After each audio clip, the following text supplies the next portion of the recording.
জুনের পরে কোনোভাবে এটা গড়াবে না, তার আগে নির্বাচন হবে। তিনি বিশেষ করে বললেন হঠাৎ করেই যে আমি সেদিন খুবই হতাশ হয়ে গেলাম। আমার মিটিংয়ের মধ্যে যখন উপদেষ্টা পরিষদের সঙ্গে বসছি, আমার মনে হলো আমি এতদিন ধরে যেগুলো করছি এগুলো কোনোটাতেই সফল হতে পারবো না, সবই ব্যর্থ হয়ে যাবে, সংস্কারও হবে না, ঠিকমতো নির্বাচন করতে পারবো না। এই জন্যে আমি মনে করেছি আমার দায়িত্বে থাকা দরকার নেই, অতএব আমি ঘোষণা দিয়েছিলাম যে আমি পদত্যাগ করছি। এই নিয়ে অনেক কিছু হয়েছে, তাদের নিজেদের মধ্যে সেগুলো একটা বিস্তারিত কাহিনী বললেন, কীরকম করে বাকিরা থেকে পার্সিউ করেছে, বাকিরা তাকে আটকেছে, পদত্যাগপত্র লিখতে দেয়নি, লিখতেও সেটা পাঠাতে দেয়নি এবং তাকে ধরে রেখেছে। আমরা আবার রসিকতা করে বলেছি, আমরা উপদেষ্টা পরিষদকে ধন্যবাদ দিচ্ছি।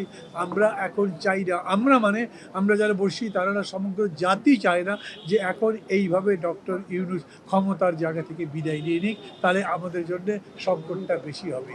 এই ব্যাপারেও আমরা বলেছি বেশি করে রাজনৈতিকভাবে তাকে ইনভলভ হতে হবে, কথাবার্তা বলতে হবে, ডিসকোর্স হতে হবে এবং কী কর্মসূচি তিনি নিতে চাচ্ছেন সেইটা বলতে হবে। বেসিক্যালি যেহেতু রাজনীতিটা হচ্ছে নির্বাচন সামনে, সেই নির্বাচনের রোডম্যাপ তার বলা উচিত এবং তিনি কীরকম করে নির্বাচন করতে চান, তার ডেডলাইন কবে, সেই সম্পর্কে তার বলা উচিত। উনি খুব স্পষ্ট করে বলেছেন, প্রথম বলেছেন যে যদি সংস্কার হয়, আমি তো বলেছি তাহলে ডিসেম্বর, আর যদি বেশি সংস্কার হয় তাহলে জুন।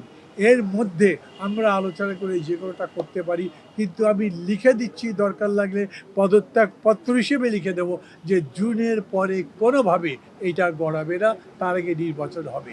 যারা যারা সন্দেহ করে যে না আমি বোধহয় কোনো মতলব ভাসছি, ক্ষমতা আরও কুক্ষিগত করতে চাই, দীর্ঘস্থায়ী করতে চাই, তাদেরকেও দরকার লাগলে আমি প্রভিজনারি নোটের মতো করে কিছু দিয়ে বলবো যে আমি কোনোভাবেই আমার ক্ষমতা এক্সটেন্ড করতে চাই না, এই অন্তর্বর্তী সরকার ক্ষমতা আর বেশি বাড়াতে চায় না, সামনে বরঞ্চ একটা নির্বাচন দিয়ে গণতন্ত্র নির্বাচন নির্মাণের জন্য যা করা দরকার সেইটা আমি করব।